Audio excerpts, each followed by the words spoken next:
do not move to Barcelona, Spain. And here's the dark sides of moving to Barcelona. Let's go ahead and talk about pickpockets, obviously, right? So, the streets of Barcelona are typically dirty and you smell sewage.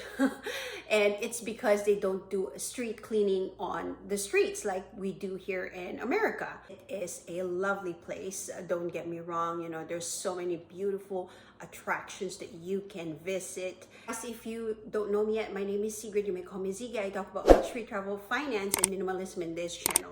As you guys know, I have recently moved to Barcelona, and then now I am back here in the US. And so I wanted to discuss with you guys what the reasons why we went back here to the US compared to just basically, retiring in Barcelona.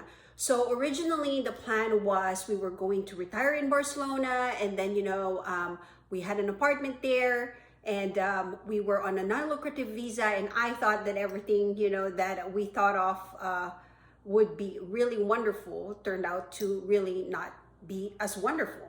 So I'm here to discuss those things because I think, in the expat community, especially for people who are actually traveling to Spain, a lot of people don't really talk about this, and they all just talk about the positive sides of moving to Europe.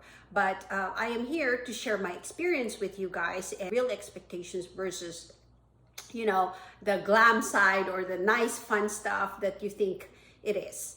So let's get it started. Anyway, the first thing that I wanted to tell you guys is bureaucracy. So bureaucracy in Spain is just very, very bad. So to get things done in their system and everything, it will take you forever to get used to like very slow paced type of situation. Here in the US, if you want to get something done in 2 days, 3 days time, it'll get done. But for example, in our case, when we were there on a non-lucrative visa, we needed to get our Thai cards. And so you need to make an appointment to get your Thai cards. And that in itself took us a very long time, even with the help of an agency. So we even offered the agency to help them to also try to get appointments because they were so very, very bad that you have to like really be quick and be on your phone to get to that appointment. And once it's there and then it's gone.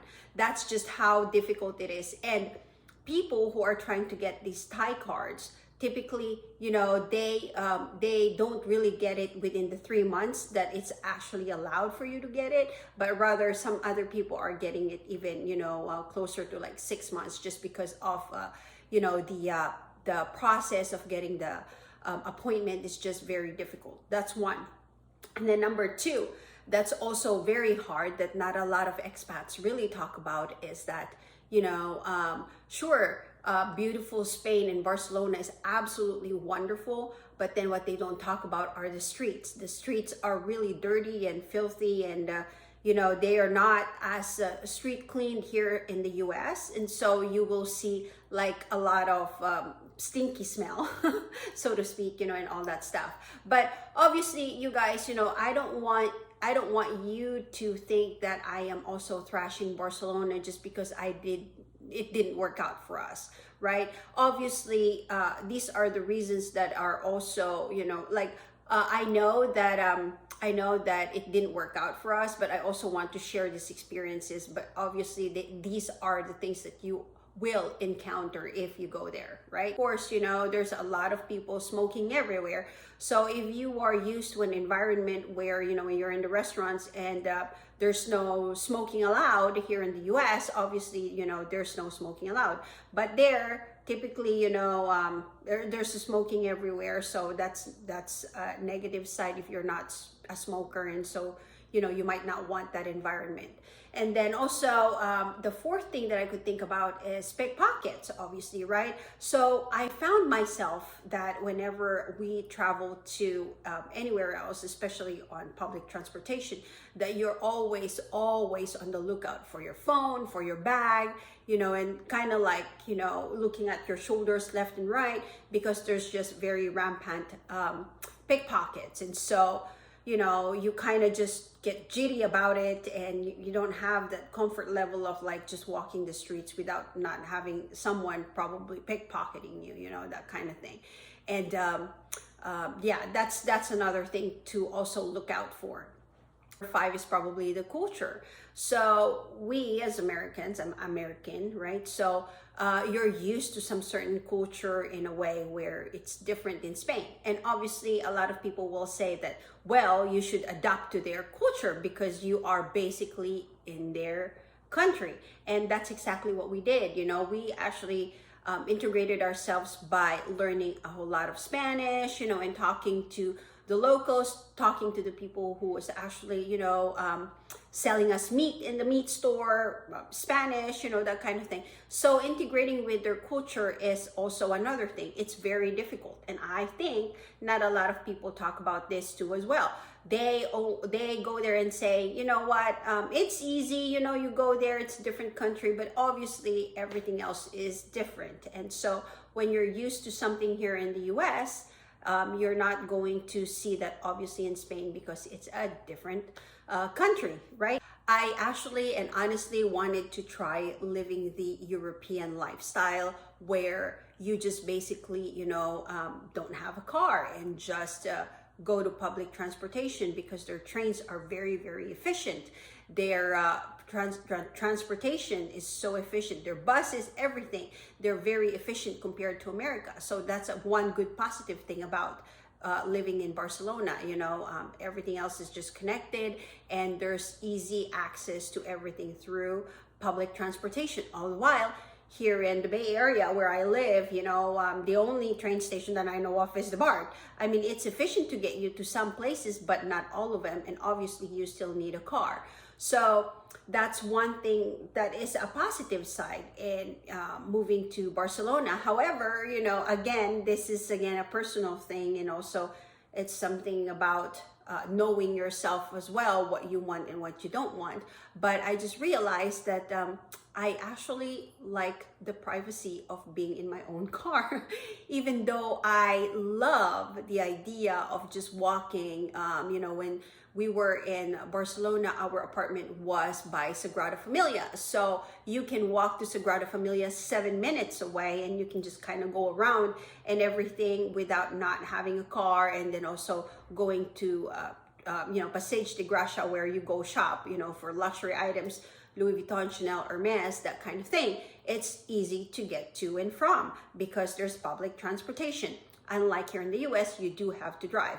But again, this is a personal preference. And for me, I feel that I just realized that I actually love my privacy, and that, having to take public transportation is wonderful sometimes, but not all the time. And that I value the privacy of just being in my own car, which is, I am glad to be back in America.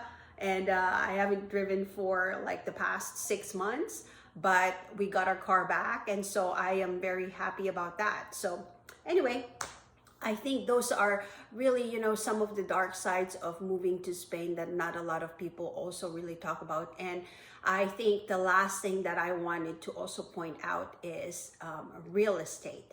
So real estate is just very, very bad in Barcelona. And the reason why I tell you this is because there is lack of housing. So lack of housing for the people who are actually living there and for the people that are, immigrating there. So there is always going to be a lack of real estate. Hence, everybody is just looking for an apartment, and it's very hard and it's very difficult to find, right? And when we first moved to Barcelona, we went with an agency to help us get our apartment. And yet again, that apartment, we paid for an agency fee, and then we also paid 3 months worth of deposit, that because we do have a dog. And so one thing that people do not talk about, the negative sides, is that there's so many American expats, not even just American expats, but I think a lot of other people too from different countries. I don't know, I can only speak for the American expats because I've been part of the Facebook group too as well. So a lot of these people, including myself, if you put down a 3 months worth of deposit, expect not to get a single penny back. And I'll tell you the reason why. They will not, number one, they will tell you that, you know, you damaged the apartment even though it's clean. You know, number two, they will make up so many different things. Or number three, it's just that they just don't want to return your money back. That's just really how it is. And I think it's part of their culture. And so, you know, a lot of people that move there and have these experiences, and I've seen also a lot of posts in Facebook that says that if you did have like 3 months worth of deposit, to just not pay the next 2 months, you know, before you exit, because the reality is, you know, the landlords do not and will not return your money back. So there's a lot of distrust also from, you know, the renters and also you know, the landlords. And in that way, it's very, very hard and very difficult to find an apartment. And a lot of them are short terms, which is in order for them to get, you know, not to navigate into the system, basically, right? A lot of them are just doing like short-term rentals, which is 11 months. But if you are a resident there, you cannot qualify for a short-term rental. You have to go with a long-term rental, which is very, very hard, and it's so hard and difficult to find.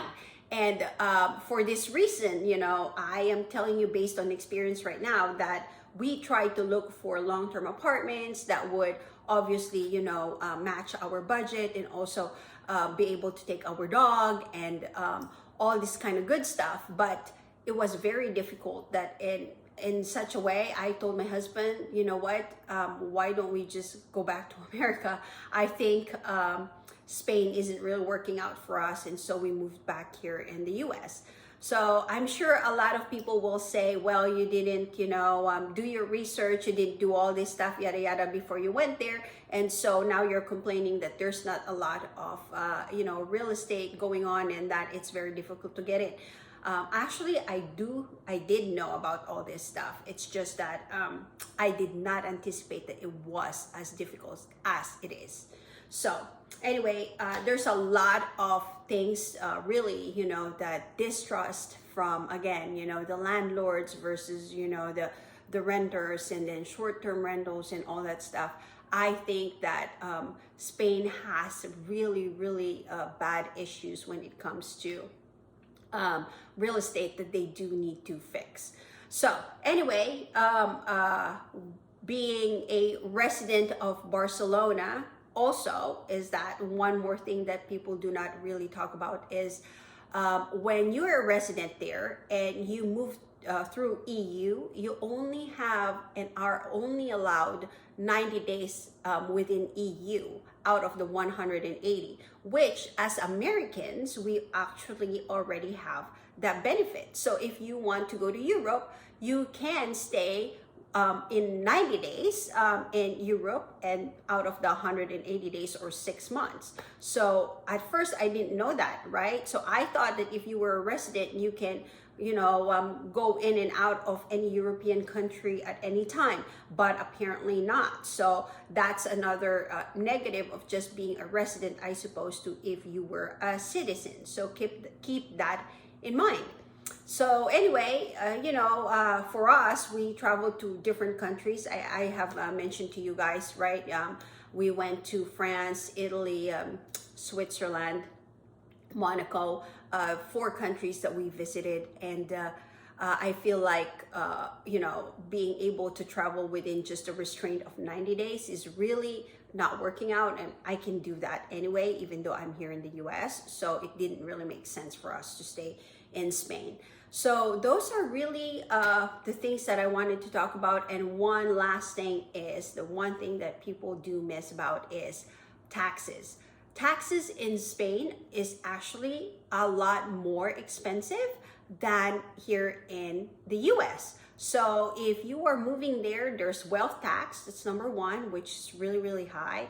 And the one thing that also frustrated me was that when we were there, we consulted 3 different CPAs that would work with US and also Spanish taxes, and they gave us 3 different answers. And so it was so difficult to really know what's one is right. And if you mess up taxes, that's not really a good thing, right? So yeah, I mean, taxes are higher, a whole lot higher in Spain. So just keep that in mind also if you are planning to move to Spain. And so, you know, my recommendation based only on experience, again, you guys, is that do not move to Spain if you are not ready and prepared to deal and tackle with all of these things. And most of all, you will miss your family, you will miss your friends. And I think that is something that's not being discussed well over the expat community that I wanted to share. So anyway, I think you guys, those are the negative things and the dark side of moving to Barcelona, Spain from the US that I wanted to share my experience. What are your thoughts? Have you wanted to move to Spain, and did you just realize that it wasn't for you? Because for us, you know, we just realized that it wasn't for us, and so we moved. And I think, you know, realizing certain things is okay, and not getting caught up in things that doesn't work out for you, you know. And you learn a lot of things every day that you never learn when you don't do certain things. But I am also glad that I did all of this, and that just we tried living the European lifestyle, but it just didn't work out. And I am glad we did this, because it might be something that I would regret if I didn't try it.